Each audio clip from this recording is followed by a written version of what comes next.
के बीच में ये कह दिया था, क्लियर कर दिया था, लखनऊ सुपर जायंट्स इस मुकाबले को जीतेगी। लखनऊ सुपर जायंट्स ने आईपीएल 2024 का मैच नंबर 21 जो है अपने नाम कर लिया है। आईपीएल 2024 का मैच नंबर 21 अब लखनऊ सुपर जायंट्स के नाम हो चुका है। इस मुकाबले में किस बल्लेबाज ने कितने रन बनाए, किस गेंदबाज को क्या किस गेंदबाज का कैसा स्पेल रहा, तमाम चीजों पर चर्चा करेंगे। तो इस वीडियो में जुड़े रहिए, वीडियो को लाइक करिए, चैनल को सब्सक्राइब नहीं किया तो सब्सक्राइब भी कर लीजिए, क्योंकि लगातार ग्लोबल भारत टीवी आपको जो जानकारियां देता है, लगातार ग्लोबल भारत टीवी जो भविष्यवाणी करता है वो भविष्यवाणी सही हो रही है। बीच लाइव में यानी इस मैच के पहले वाला जो लाइव था, यानी मिड इनिंग वाला जो लाइव था, उसमें साफ कर दिया था हमने कि कृणाल पांड्या गजब की गेंदबाजी करेंगे और कृणाल पांड्या ने गजब की गेंदबाजी करी है। बहरहाल पहले फर्स्ट इनिंग पर चर्चा करेंगे और फिर उसके बाद तेजी से सेकंड इनिंग पर भी बात करेंगे। टॉस केएल राहुल की कप्तान केएल राहुल ने जीता और पहले बल्लेबाजी करने का फैसला किया, और बिल्कुल सही फैसला। लखनऊ में इकाना क्रिकेट स्टेडियम में पहले बल्लेबाजी मतलब बिल्कुल सही फैसला। देवदत्त पाडिक्कल फ्लॉप हुए हैं, 7 रन बनाकर आउट हुए। कप्तान केएल राहुल 33 रन बनाते 31 गेंदों का सामना किया इन्होंने, लेकिन बहुत धीमी पारी। अगर हम बात करें टॉप स्कोरर की तो वो मार्कस स्टोइनिस रहे। 58 गेंदों का इन्होंने सामना किया, 43 रन 58 रन इन्होंने बनाए और 43 गेंदों का इन्होंने सामना किया, माफी चाहूंगा। स्ट्राइक रेट 134 की, 4 चौके और 2 सिक्स इनके बल्ले से हमें देखने को मिला। क्विंटन डिकॉक ने एक छक्का जरूर लगाया, लेकिन वो एक छक्का लगाकर ये आउट हो गए। 4 गेंदों में 6 रन बनाकर क्विंटन डिकॉक आउट होते हैं। उमेश यादव की बात करें अगर हम, तो उमेश यादव, अब बॉलिंग की तरफ हम जा रहे हैं।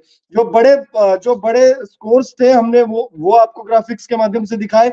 अब बॉलर्स की बात करते हैं। गुजरात टाइटंस ने पहली पारी में किस तरीके से गेंदबाजी की है, तो गेंदबाजी बहुत खराब हुई है। उमेश यादव ने लेकिन अच्छी गेंदबाजी की। 3 ओवर का उनका स्पेल रहा जिसमें 2 विकेट उन्होंने दिलाए, और इस 2 विकेट की मदद से ही स्कोर जो है वो 163 पर रोक पाई थी गुजरात टाइटंस।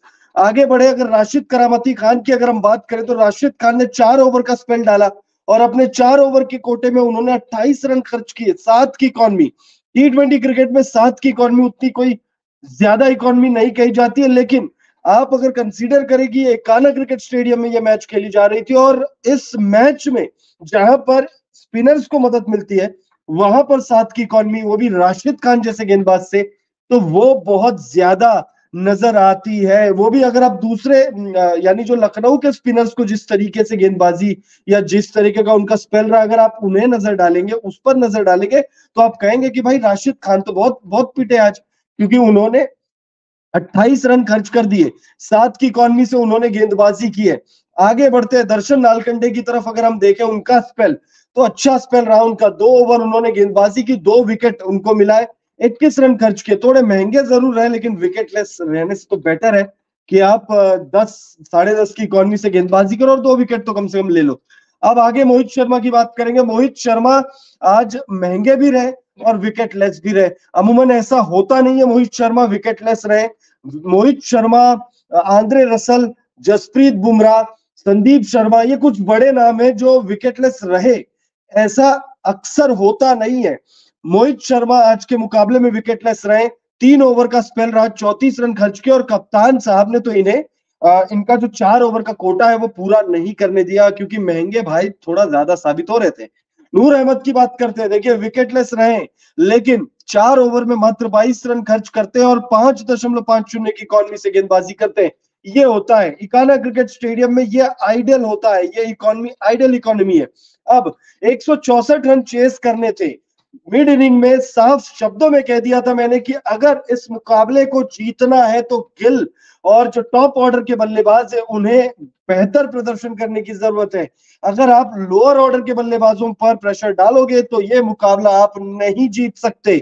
और यकीन मानिए इस मैच को जब आप लोगों ने भी देखा होगा तो आपको भी लगा होगा कि जो प्रिडिक्शन हमारे द्वारा की गई थी वो प्रिडिक्शन गलत तो नहीं साबित होगी, या पता नहीं क्या होगा, अरे हार तो नहीं जाएगी गुजरात टाइटंस, तमाम जो चीजें, या सॉरी जीत तो नहीं जाएगी लखनऊ, हार तो नहीं जाएगी। वैसा स्टार्ट भी वैसा देखने को मिला था हमें। 54 रनों की पार्टनरशिप हो गई थी भाई, लेकिन उसके बाद जब मैंने बोला था आप लोगों को कि विकेट्स गिरेंगे, स्पिनर्स आएंगे, मैच को पलट कर रख देंगे, और साफ शब्दों में कहा था कृणाल पांड्या पर नजर रखिएगा, रवि बिश्नोई पर नजर रखिएगा। साफ साफ कह दिया था आप लोगों को। अगर आप लोगों को अभी भी यकीन नहीं हो रहा है तो आप हमारे पुराने लाइव सेशंस भी जाकर देख सकते हो, पुराने वीडियोस भी जाकर देख सकते हो, और आगे के लिए आप सब्सक्राइब जरूर कर लीजिए, क्योंकि नहीं करेंगे तो भाई नुकसान तो खैर आपका भी है, हमारा तो है ही, क्योंकि हम चाहते हैं कि हमारा जो परिवार है वो 1 मिलियन का हो जाए जल्दी से जल्दी। शुभमन गिल की बात करें तो शुभमन गिल 19 रन बनाते हैं और उसके बाद आउट हो जाते हैं। 21 गेंदों का उन्होंने सामना किया।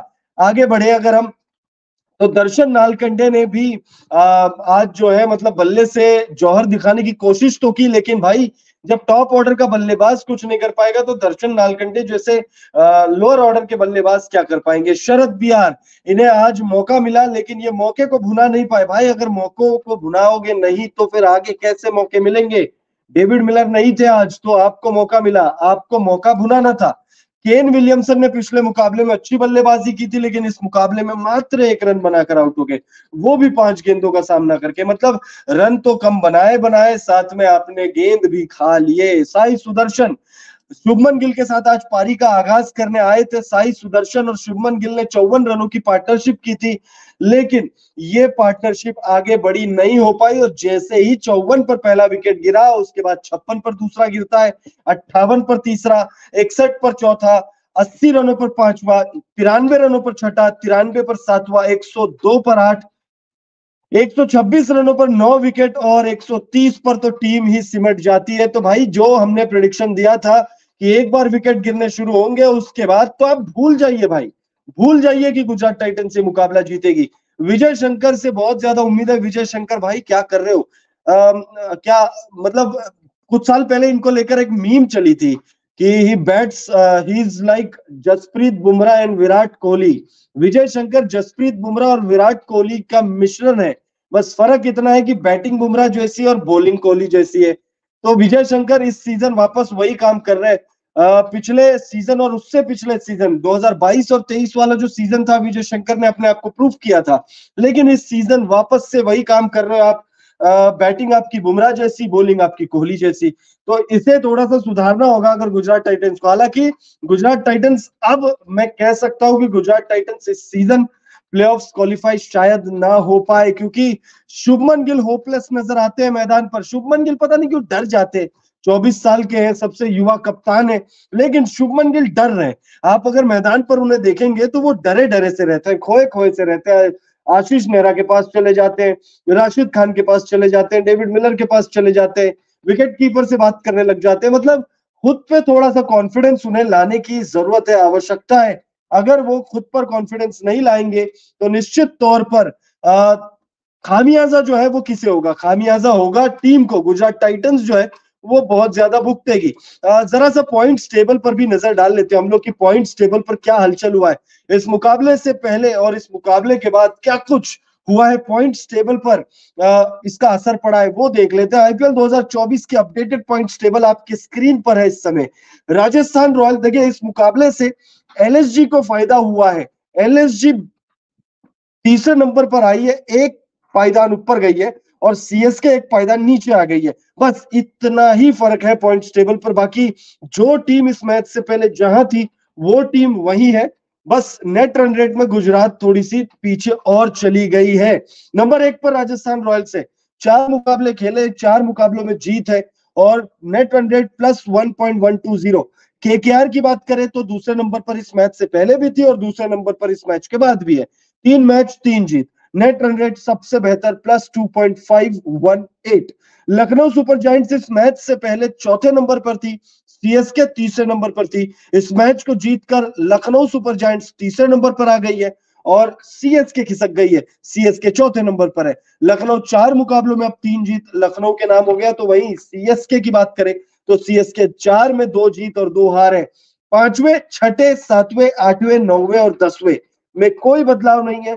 5वें नंबर पर एसआरएच, 6 पर पंजाब किंग्स, 7 पर, इस मैच से पहले भी गुजरात टाइटंस नंबर 7 पर थी, इस मैच के बाद भी गुजरात टाइटंस नंबर 7 पर है। 8 पर मुंबई इंडियंस, इस मैच से पहले मुंबई इंडियंस ने जो पिछला मुकाबला था वो मुंबई इंडियंस ने जीता था और मुंबई इंडियंस 10 से 8 पर आ गई थी, यानी कि इस मैच से पहले मुंबई इंडियंस 8 पर थी और इस मैच के बाद भी मुंबई इंडियंस 8वें नंबर पर ही है और वहीं RCB number 9, Delhi Capitals number 10। अगर आप आरसीबी के फैन है, अगर आप दिल्ली के फैन है, तो फिर आप लोगों के लिए एक बैड न्यूज है कि भाई इस साल भी कप नहीं आएगा। मुश्किल है भाई, आरसीबी के लिए भी मुश्किल है, दिल्ली के लिए भी मुश्किल है। फाइट अगर आप देखो तो टॉप 4 में जो टीमें हैं, बहुत ज्यादा चांसेस है कि ये 4 टीमें ही क्वालिफाई करें। लेकिन अगर कोई बदलाव होता है तो सनराइजर्स हैदराबाद और मुंबई इंडियंस, ये 2 टीमें टॉप 4 में पहुंच सकती है। अगर ये 2 टीमें टॉप 4 में पहुंचेगी तो टॉप 4 में इस समय जो 2 टीमें हैं उनका क्या हश्र होगा, ये अभी कहना थोड़ा सा कह सकते हो आप जल्दबाजी है, या जैसा आप लोगों को समझना हो। क्योंकि इस समय टॉप, देखिए आईपीएल 2024 में टॉप 4 की ही सारी लड़ाई है। टॉप 4 में अगर आप नहीं हो तो आप खिताब नहीं जीत पाओगे। टॉप 4 में अगर आप नहीं हो तो आप अपने फैंस को खुशी नहीं दे पाओगे। बहरहाल इस मुकाबले पर एक बार फिर आ जाते हैं। ये मुकाबला लखनऊ के home ground Ekana cricket stadium में खेला गया और इस मुकाबले में टॉस जीतकर लखनऊ सुपर जायंट्स ने पहले बल्लेबाजी करने का फैसला किया। अभी आपकी स्क्रीन पर यश ठाकुर आपको दिख रहे होंगे, ये वही यश ठाकुर है जिन्होंने इस मुकाबले में पंजा खोला है। 3.5 ओवर का इनका स्पेल रहा, 30 रन खर्च किए और पंजा खोल दिया। कृणाल पांड्या के बारे में हमने कहा था कि कृणाल पांड्या पर नजर रखिएगा आप। 4 ओवर का इनका स्पेल, 11 रन खर्च करते हैं, सिर्फ 11 रन, 3 विकेट इनको मिले, 2.80